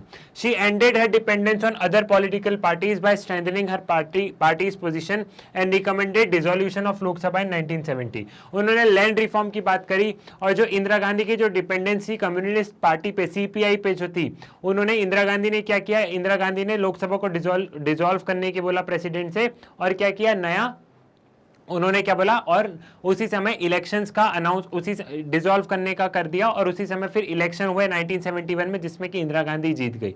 ठीक है। The crisis in east Pakistan, हमने देखा जो ईस्ट वेस्ट पाकिस्तान की जो क्राइसिस थी, उसमें हमारा जो पाकिस्तान के साथ युद्ध हुआ, जो इंडिया इंटरवीन हुआ और हमने बांग्लादेश को अलग कंट्री बनाई, इसके लिए तो जो उनके अपोनेंट्स है वो भी उनके क्या बोलते हैं, अपोनेंट्स भी उनके फैन थे इंदिरा गांधी के। Indira Gandhi and her government was accepted not only as a protector of poor and under privilege but as a strong government also. Congress became popular among different social section and restored dominance again. Indira Gandhi एक popular nationalist leader के तौर पे नजर आई और उनको लगा कि एक बहुत मजबूत सरकार चला सकती है, और कांग्रेस ने सारे सेक्शंस के लोगों को अकोमोडेट किया। ठीक है। और यहाँ पे हमने देखा कि जो कांग्रेस का जो डोमिनेंस हमने देखा था कि 1967 के इलेक्शन में बहुत जगह जो कांग्रेस हार गई थी, वो इंदिरा गांधी ने 1971 के इलेक्शन में उसको उल्टा साबित कर दिया, और उससे ज्यादा मेजॉरिटी, कई ज्यादा मेजॉरिटी के साथ में उन्होंने चुनाव जीता, और उस संयुक्त विधायक दल जो ग्रैंड अलायंस था वो कोई काम का नहीं रहा। क्लियर है, समझ में आ गया। Next question, examine the grave economic crisis prior to the fourth general election of 1967, assess the electoral verdict also। 1967 से पहले इलेक्शन इकोनॉमिक क्राइसिस के बारे में बात करो तो 1947 में तो देश आजादी हुआ, देश हमें अंग्रेज किस हालत में छोड़ के गए थे ये सब आपको पता है। उसके बाद में हमने क्या देखा, हमने पाकिस्तान के वॉर, फिर चाइना के साथ व्यवहार, फिर वापस पाकिस्तान के वॉर, तो हमने 3 वॉर देखे फटाफट। इसके बाद में कश्मीर इशू अलग, सारे प्रिंसली स्टेट को मर्ज करना अलग, फिर उन जो प्रिंसली स्टेट के राजा महाराजा थे उनको रुपए देना अलग, वो सारी चीजें अपनी जगह पे। फिर हमने देखा कि जब वार हो रहे थे तो हमने ज्यादा से ज्यादा रुपए कहां पे खर्च किए, तब हमने ज्यादा से ज्यादा रुपए इक्विपमेंट्स और इन सब में आर्म्स वगैरह पे खर्च किए, तो देश का डेवलपमेंट कहीं ना कहीं हम थोड़ा बहुत कॉम्प्रोमाइज हो रहा था, ऐसा समझ लो। फिर फेल्ड मॉनसून हुए, ड्रॉट लाइक सिचुएशन हो गई, एग्रीकल्चर सेक्टर ठप पड़ गया। फिर हमने लगातार हमारे 2 प्राइम मिनिस्टर, हमने एक 1962, 1964 एंड 1964 में जवाहरलाल नेहरू को खोया, एंड देन लाल बहादुर शास्त्री को हमने 1966 में खोया। फिर यहाँ पे हमने देखा कि ये जो सिचुएशन थी, इस सारी सिचुएशन में 1967 का जो इलेक्शन था वो कांग्रेस के खिलाफ हुआ, और हमने देखा कि कांग्रेस ने सेंट्रल गवर्नमेंट में तो अपनी सरकार बनाई, लेकिन उनकी सीट्स कम हो गई। साथ ही साथ हमने देखा कि कांग्रेस बहुत सारे स्टेट में लूज कर चुकी थी। अब यह था कि कांग्रेस को चैलेंज करने के लिए कोई दूसरी पॉलिटिकल पार्टी नहीं आई थी, लेकिन जितने भी कोएलिशन, जितने भी अपोजिशन पार्टीज थी, वो साथ में आके उन्होंने कांग्रेस को चैलेंज किया। एक बहुत फेमस लाइन उस समय हो गई थी कि अगर आप हावड़ा, दैट इज जो वेस्ट बंगाल में, वेस्ट बंगाल से अगर आप दिल्ली के लिए ट्रेन लेते हैं तो एक भी स्टेट ऐसा नहीं पड़ेगा जहां पे कांग्रेस रूल हो, सारे नॉन कांग्रेस रूल वहां पे चल रहे थे। तो हमने देखा कि जो कांग्रेस सिस्टम था, उस कांग्रेस सिस्टम को कहीं ना कहीं चैलेंज पहुंचा था। क्लियर है, समझ में आया। लेकिन इस चीज को इंदिरा गांधी ने 1971 के इलेक्शन में क्या हुआ, 1971 के इलेक्शन में इंदिरा गांधी ने इसे चेंज कर दिया, और 1971 के इलेक्शन में कांग्रेस ने अपनी पोजीशन वापस कंसोलिडेट कर ली। Clear. Discuss the role played by Jayaprakash Narayan in Bihar movement and national politics. Jayaprakash Narayan को हम लोग नेशनल इमरजेंसी, टोटल रिवॉल्यूशन, इनसे जोड़ते हैं। Jayaprakash Narayan was from Janata party, वो एक मार्क्सिस्ट यूथ थे। वो, उनकी डेमोक्रेसी का प्रिंसिपल अलग था, वो लोकल गवर्नेंस पे ज्यादा विश्वास करते थे। उनको लगता था कि ये जो कांग्रेस है ये अच्छे से डेमोक्रेटिक तरीके से रूल नहीं कर रही है। और जयप्रकाश नारायण ने नॉन कांग्रेसिज्म का नारा भी दिया था कि जितने भी जो नॉन कांग्रेस पार्टी है, सारी नॉन कांग्रेस पार्टी साथ में आ जाओ और सब लोग कांग्रेस के खिलाफ हम लोग चुनाव लड़ते हैं। फिर इमरजेंसी के दौरान हम लोगों ने देखा था, इन्होंने बहुत ज्यादा प्रोटेस्ट किया। बिहार में जो प्रोटेस्ट वगैरह हुए, बिहार में जो स्टूडेंट मूवमेंट को इन्होंने लीड किया। फिर हमने देखा था कि इंदिरा गांधी का जो इलेक्शन है उसको इलाहाबाद हाई कोर्ट क्या बोलता है कि ये इलेक्शन है, ये नल एंड वॉइड है। उसके बाद में हमने और रिवॉल्यूशन और ज्यादा प्रोटेस्ट वगैरह देखे। इन्होंने क्या देखा, बंद घेराव, स्ट्राइक, ये सारी चीजें देखी थी। फिर हमने नेशनल इमरजेंसी के मतलब 1975 में इन्होंने टोटल रिवॉल्यूशन की बात कही, और फिर उसी समय पे क्या हुआ था, उसी समय नेशनल इमरजेंसी लगा दी गई थी कि इतने सारे प्रोटेस्ट वगैरह भी चल रहे थे, नेशनल इमरजेंसी लगा दी गई थी। और जितने भी पॉलिटिकल अपोनेंट्स थे उन सबको किस में कर दिया, उन सबको जेल में डाल दिया गया, प्रेस पे सेंसरशिप लगा दी गई। ठीक है। तो जयप्रकाश नारायण को हम एक सोशलिस्ट लीडर कहेंगे, जो कि अपोज टू इंदिरा गांधी थे, अपोज टू कांग्रेस थे। उनका डेमोक्रेसी का प्रिंसिपल अलग था, जो कि कांग्रेस से अलाइन नहीं था। क्लियर है, समझ में आ गया, सारी चीजें बता दी है। और आपको मैंने एक पॉलिटिकल साइंस का स्ट्रैटेजी वीडियो दिया है, उसमें एक चीज मैंने बताई है कि जितने भी इंपॉर्टेंट पर्सनालिटी है उन सबका मैं एक वीडियो निकालूंगा। तो जयप्रकाश नारायण हुए, वीवी गिरी हुए, इंदिरा गांधी हुई, इन सब के क्या क्या इंपॉर्टेंट काम है, इन सब के बर्थ ईयर, कहां पे बॉर्न हुए, ताकि मैप वाले क्वेश्चन आएंगे तो मैप वाले क्वेश्चन आपको बन जाएंगे। मैप वाले क्वेश्चन में कराऊंगा। पॉलिटिकल साइंस का एक स्ट्रैटेजी वीडियो बनाया, उस स्ट्रैटेजी वीडियो को देख लो, उसमें मैंने आपको पूरा टाइमलाइन बता दिया कि कब कौन सा वीडियो आएगा।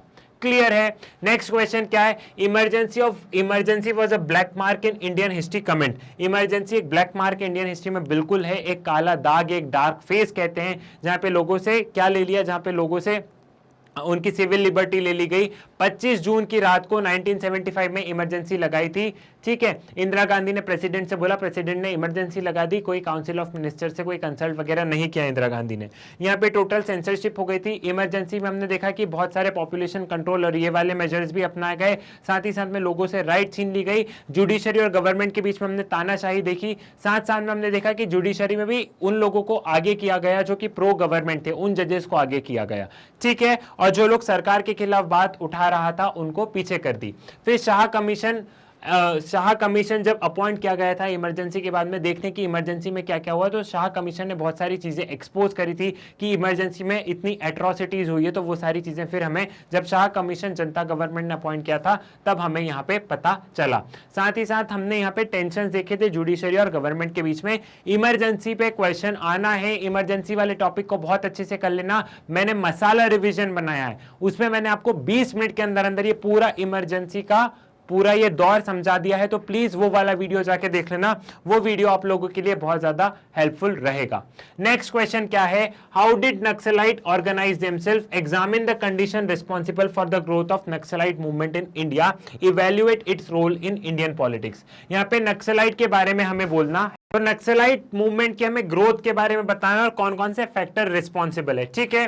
The naxalite were Marxist and Leninist agriculture worker of Andhra Pradesh, west Bengal, Bihar and adjoining areas which organized mass agitation against the economic injustice and inequality, demanded redistribution of land to cultivators। अब ये naxalite movement का आपको एक box में दिया, एक page में political science की बुक में, उस बॉक्स को याद से पढ़ना है, क्वेश्चन बिल्कुल बनने की संभावना है नक्सलाइट मूवमेंट पे। अब ये जो नक्सलाइट लोग रहते हैं ये मार्क्सिस्ट और लेनिनिस्ट आइडियोलॉजी से बहुत ज्यादा इन्फ्लुएंस रहते हैं, ठीक है। ये लोग हमेशा से सोचते हैं कि जो अमीर लोग हैं वो इनको एक्सप्लॉइट कर रहे हैं, और वाकई में इनका एक्सप्लॉइटेशन हुआ रहता है, इसलिए ये लोग इन सब वायलेंट रिवॉल्यूशन में पार्ट बने रहते हैं। ये आंध्र प्रदेश, वेस्ट बंगाल, बिहार, झारखंड, यहाँ पे हम लोग देखते हैं, छत्तीसगढ़, यहाँ पे हम लोग देखते हैं कि नक्सलाइट का डोमिनेंस अच्छा खासा है। इन लोगों को ये लगता है कि इनके साथ इकोनॉमिक इनइक्वालिटी हुई है, इकोनॉमिक इनजस्टिस हुआ है, और सरकार इनके लिए कुछ नहीं कर रही है। सरकार प्रो रिच है, प्रो पुअर नहीं है, क्योंकि लैंड रिफॉर्म अच्छे से इंप्लीमेंट नहीं हो पाए थे। जो जमीनें इनको मिलती थी, जो इनको मिलनी थी, वो जमीन इनको नहीं मिल पाई, वो रिच के पास में ही है। अमीर अमीर होते गया, गरीब गरीब होते गया, और वो रिच इनको एक्सप्लॉइट कर रहा था। तो इनको पॉलिटिकल तो पूरा विश्वास उठ जाता है सरकार से, साथ ही साथ ये लोग वायलेंस वाली एक्टिविटी पे उतर आते हैं, क्योंकि इनका एक ही मकसद है उन रिच ओनर से लैंड लेना, और ये जो पुअर कंडीशन जो इनकी, इनसे इनको बाहर निकलना। इनमें इनकी भी कोई गलती नहीं है। क्यों गलती नहीं है? क्योंकि इनको ऐसा लगता है कि मतलब वाकई में इन्होंने इतनी ज्यादा वो देखा है ना, इतना ज्यादा उत्पीड़न देखा है, इतना ज्यादा इनको प्रताड़ित किया गया है, तो ये भी क्या करे, कोई इंसान को बार बार प्रताड़ित करोगे तो वो क्या करेगा। हालांकि ये जो वायलेंट मेजर्स अपनाते हैं वो गलत है, लेकिन वही वाली बात है कि जब सरकार को लैंड रिफॉर्म अच्छे से इंप्लीमेंट करना था तब सरकार कर नहीं पाई, तो उसका नतीजा हमें यहां देखने को मिला। Clear? Conditions responsible for growth of naxalite movement, ये वाली चीज मैं आपको बता चुका हूं। A peasant uprising took place in Naxalbari police station area of Darjeeling hills district in West Bengal in 1967। This movement spread very fast to several state. ये दार्जिलिंग के एक पुलिस स्टेशन में शुरुआत हुई थी, पहला नक्सलबारी एरिया वहां पे हुआ था, और फिर ये अलग अलग स्टेट में मूव हुआ, छत्तीसगढ़, झारखंड, बिहार, उड़ीसा, आज आप देखते हो आंध्र प्रदेश। यहाँ पे जो नक्सलाइट मूवमेंट है ये वहां पे आज की तारीख में, मतलब 2011 में हम लोग देख रहे थे कि 83 डिस्ट्रिक्ट है, आज की तारीख तारीख में चेंज हो गया है। लेकिन ये जो आदिवासी लोग हैं, ये जो ट्राइबल पीपल है, इनका एक ही है कि भैया तुमने हमारे पर इतना एक्सप्लॉयटेशन किया, तुम हमें हमारा लैंड दे दो, हम अच्छे से हमारा जीवन जिएंगे। इनको और कुछ नहीं चाहिए, इनको बस ये है कि अमीर लोग इन्हें एक्सप्लॉयट कर रहे हैं। अब हम लोग ये देखते हैं कि ये जो नक्सलाइट लोग रहते हैं, इनके लीडर सबसे पहले कौन थे? चारू मजुमदार थे। और ये लोग पॉलिटिक्स में एक्टिवली पार्टिसिपेट नहीं करते हैं, लेकिन ये ना ही कोई इंडिविजुअल करता है ना ही कोई ग्रुप, पॉलिटिकल पार्टिसिपेशन ये बिल्कुल नहीं करते। लेकिन इनकी अपनी पॉलिटिकल पार्टी है, जैसे सीपीआई एमएल, ठीक है, ये इनकी पॉलिटिकल पार्टी है। चारू मजुमदार इनके लीडर थे, ठीक है। नक्सलाइट को ये चाहिए, नक्सलाइट को ये कि बस जो इनका डेप्रीवेशन हुआ है बस वो कहीं ना कहीं हो, बाकी इनको कोई पॉलिटिकल एसोसिएशन में रहने का कोई वो नहीं है, इनको कोई इच्छा नहीं है। क्लियर है? समझ में आ गया? Next question, describe the development in Indian politics in context of 1990s। 1990s में बताओ। हमने सबसे पहले देखा कि जो कांग्रेस की जो सीट थी 415 सीट थी, वो बहुत कम हो गई 1989 के इलेक्शन में। साथ ही साथ हमने देखा कि जो हमारे प्राइम मिनिस्टर थे राजीव गांधी, उनका असैसिनेशन हो गया। ये जो पूरा श्रीलंका वाला जो क्राइसिस हुआ था, कंटेम्प्रेरी वर्ल्ड पॉलिटिक्स को याद कर लो, लिंक करो उसको वहां पे। दूसरा डेवलपमेंट हमने ये देखा था कि यहाँ पे कोएलिशन गवर्नमेंट बहुत ज्यादा आने लगी थी और इकोनॉमिक रिफॉर्म वाली बात होने लगी थी, ठीक है। तो 1991 में जो एलपीजी रिफॉर्म आया वो। फिर हमने क्या देखा था? मंडल इशू देखने को मिला था, जहां पे कास्ट पॉलिटिक्स रिजर्वेशन की बात होने लगी थी। फिर उसके बाद में हमने अयोध्या इशू देखा। अयोध्या इशू में हमने क्या देखा? हमने यहां पे ये सारी चीजें देखी थी कि जो बाबरी मस्जिद का जो डिमोलिशन हुआ है, वहां से हमने ये देखा था एक सेक्युलरिज्म के ऊपर अच्छी खासी एक बहस छिड़ गई कि सेक्युलरिज्म जो है, मतलब सेक्युलरिज्म क्या इंडिया में सक्सेसफुल है नहीं है, ये सारी चीजें देखने को मिली। उसके बाद में हमने कोएलिशन गवर्नमेंट का ये ट्रेंड हमें देखने को चला आ रहा है। 2014 से हम लोग देख रहे हैं कि एक मेजॉरिटी गवर्नमेंट रूल कर रही है।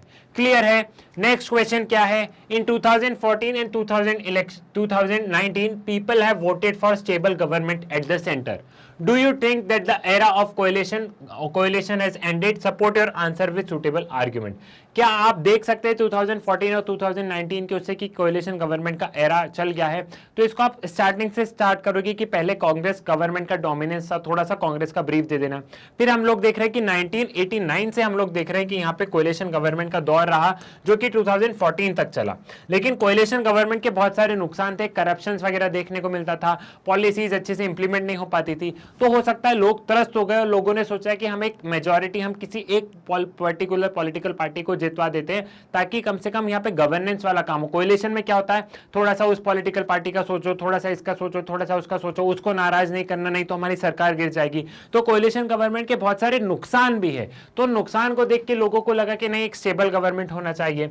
और यहाँ पे 2014 में लोगों ने एक स्टेबल गवर्नमेंट चुनी, 2019 में फिर उसी गवर्नमेंट को एक स्टेबल गवर्नमेंट चुनी। लेकिन हम एक चीज देखते कि पॉलिटिक्स में ऐसा नहीं है, जो चलता आया है वो आगे भी चलेगा। जैसे हमने देखा कि कैसे कांग्रेस के डोमिनेंस से कोएलिशन गवर्नमेंट में आए, तो नो डाउट आगे हम लोग देख सकते हैं कि आगे हम लोग देखेंगे तो कोई जरूरी नहीं है कि हमेशा बीजेपी वाला एरा चलेगा, आगे भी चेंजेस हो सकता है। आज की तारीख में जो मैटर कर रहा है वो लोगों को डेवलपमेंट मैटर कर रहा है। क्लियर है? तो इसका आंसर आप कुछ इस तरीके से लिखोगे, कांग्रेस वाला लिखोगे, थोड़ा सा कोएलिशन वाला लिखोगे, फिर बीजेपी वाला लिखोगे, कोएलिशन के नेगेटिव पॉइंट लिखोगे।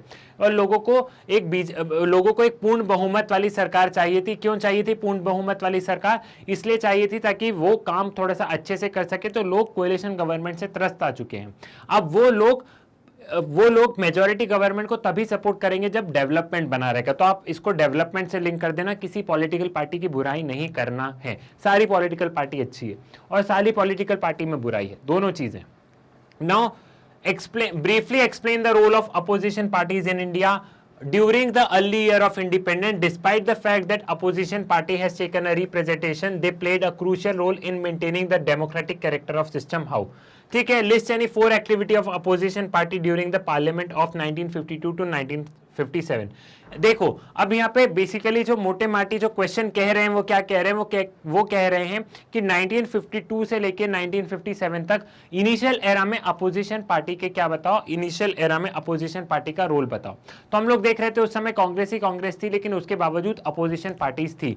और जो अपोजिशन पार्टी थी, जो आज के टाइम में जो हम लोग अपोजिशन और रूलिंग गवर्नमेंट के बीच में तनातनी देखते ना, वो नहीं थी।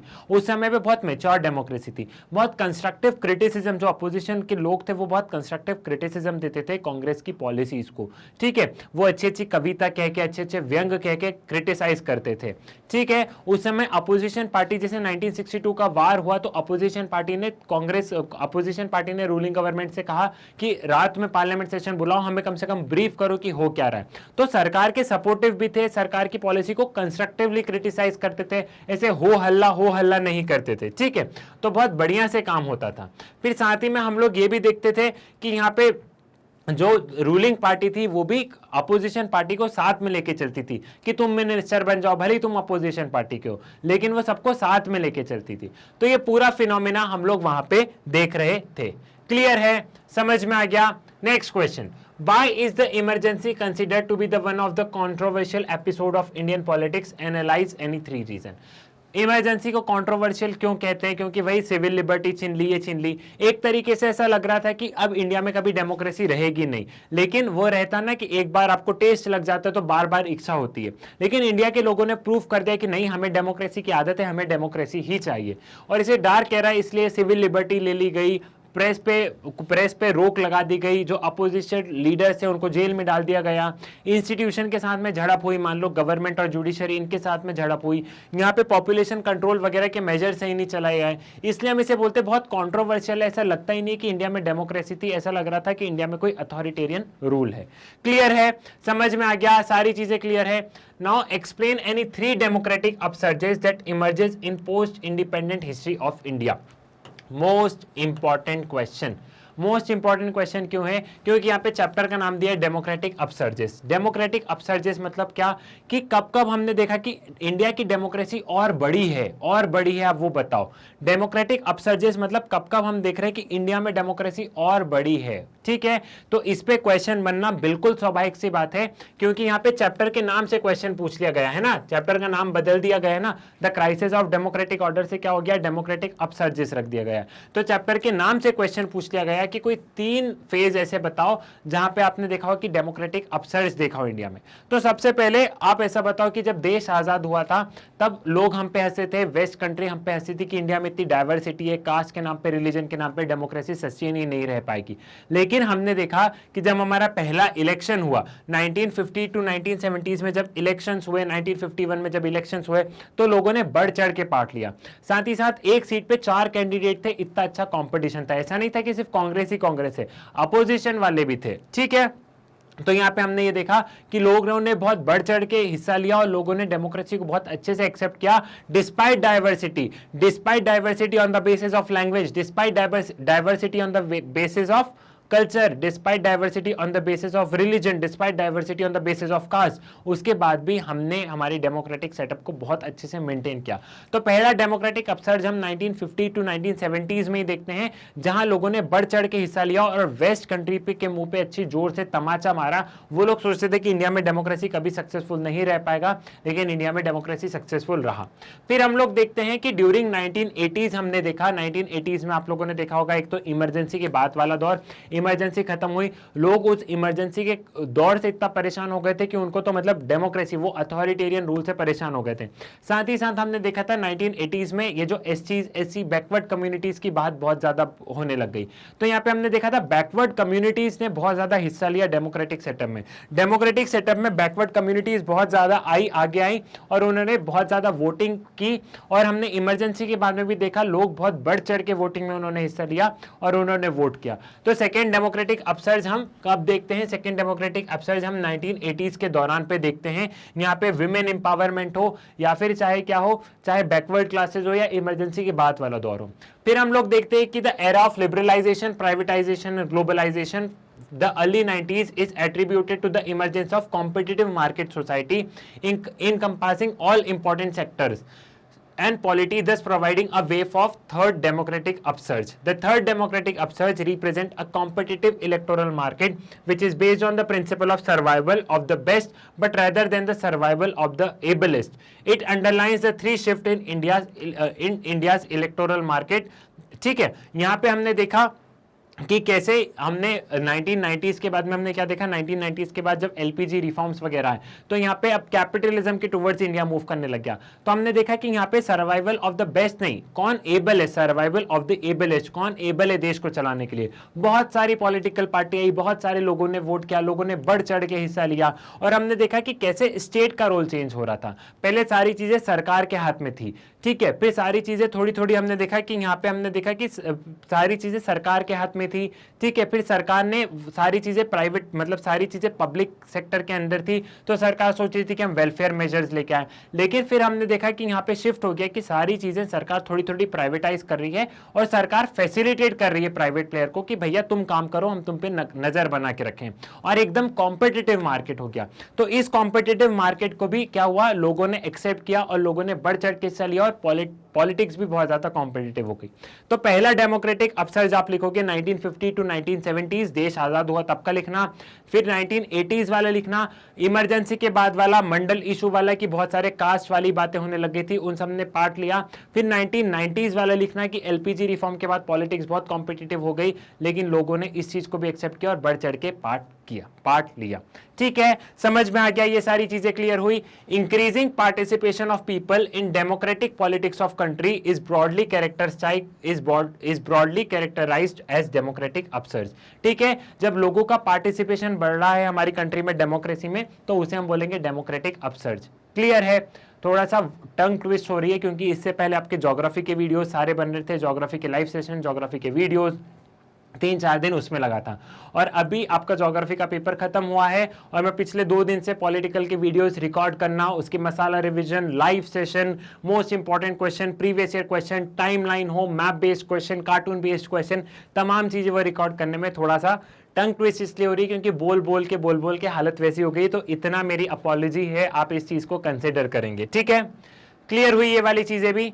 Next, coalition government is a boon or ban for democracy in India. Explain any 3 argument in support of your answer. ठीक है, और assess any 3 benefit of coalition government in India in 1989। तो आपको यहाँ पे देखो coalition government पे question आ सकता है, coalition government पे सही है गलत है आप उस पे बताओ, या फिर डायरेक्ट ऐसा पूछ लिया जा सकता है कि कोलिशन गवर्नमेंट सही है गलत है, तो आपको जो लगे आप वो लिख सकते हो। अगर गलत है तो उसके आपको रीजंस पता होना चाहिए, अगर सही है तो उसके आपको रीजंस पता होना चाहिए। या डायरेक्ट आपसे क्वेश्चन पूछा जा सकता है कि कोलिशन गवर्नमेंट के डीमेरिट्स बताओ या कोलिशन गवर्नमेंट के मेरिट्स बताओ।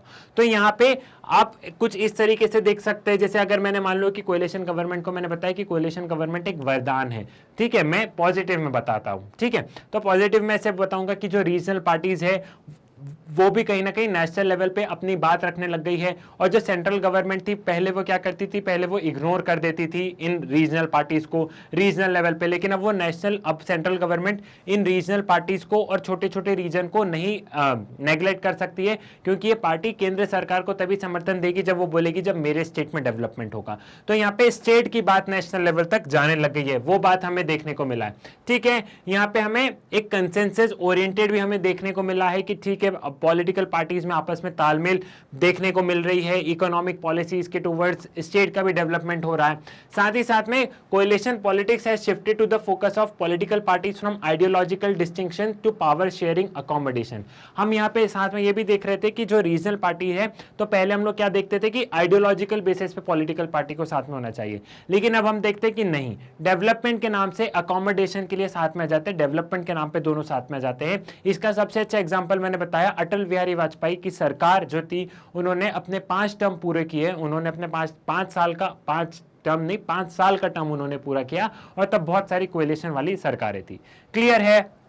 ठीक है, सारी चीजें समझ में आ गई। आई होप ये वाली चीज आपको क्लियर हो गई होगी। ठीक है, तो यहाँ पे आप ये सारी चीजें लिख सकते हैं, इसका स्क्रीनशॉट लेना है तो स्क्रीनशॉट ले लेना। ये इसके वो है, क्या है, ये इसके नेगेटिव पॉइंट है, 3 नेगेटिव पॉइंट है कि अनस्टेबल गवर्नमेंट रहती है, पॉलिटिकल अपॉर्चुनिज्म रहता है, ठीक है, कि हम रीजनल पार्टी को खरीद लेते हैं, वो देखने को मिलता है, अनस्टेबल गवर्नमेंट रहती है, ये वाली चीजें, पोलराइजेशन, कास्ट के नाम पे, रिलीजन के नाम पे हम लोग डिवाइड कर देते हैं रीजनल पार्टी को साथ में लेने के लिए।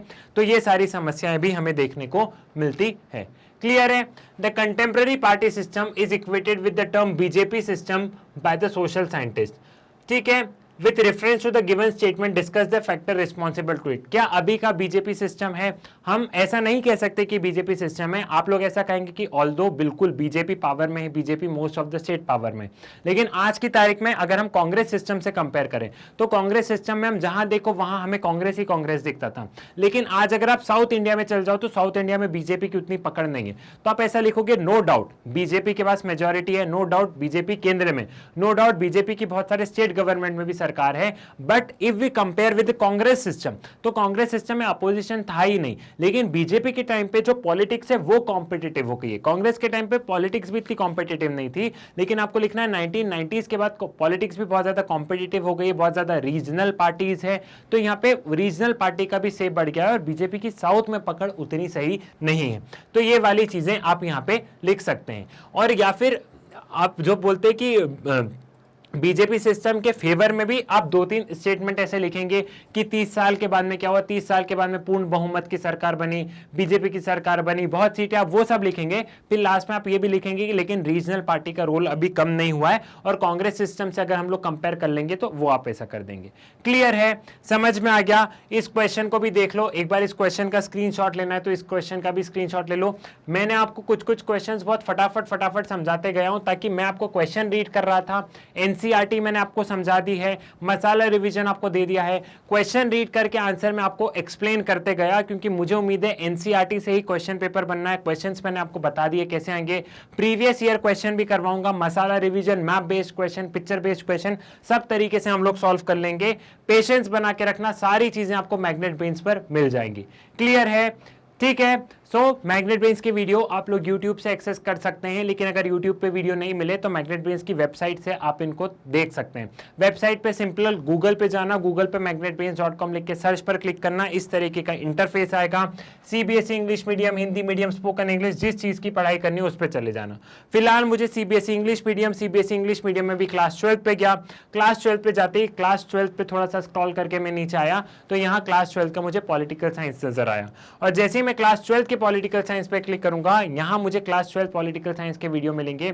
ये वीडियोस चैप्टर वाइज फॉर्मेट में, चैप्टर वाइज में भी टॉपिक वाइज अरेंज रहेंगे, तो आप यहां से देख सकते हैं। अच्छा, वेबसाइट से नहीं पढ़ना है तो मैग्नेट ब्रेन्स का ऐप डाउनलोड कर सकते हो प्ले स्टोर से, तो वहां से भी आप वीडियो को एक्सेस कर सकते हो। और वहां से भी नहीं पढ़ना है तो यूट्यूब पे तो सारे वीडियो अवेलेबल है, आप लोग यूट्यूब से अपनी पढ़ाई जारी रख सकते हैं। मैग्नेट ब्रेन्स एक कंप्लीट फ्री एजुकेशन प्लेटफॉर्म है, यहाँ पे सारे वीडियो बिल्कुल फ्री ऑफ कॉस्ट अवेलेबल है।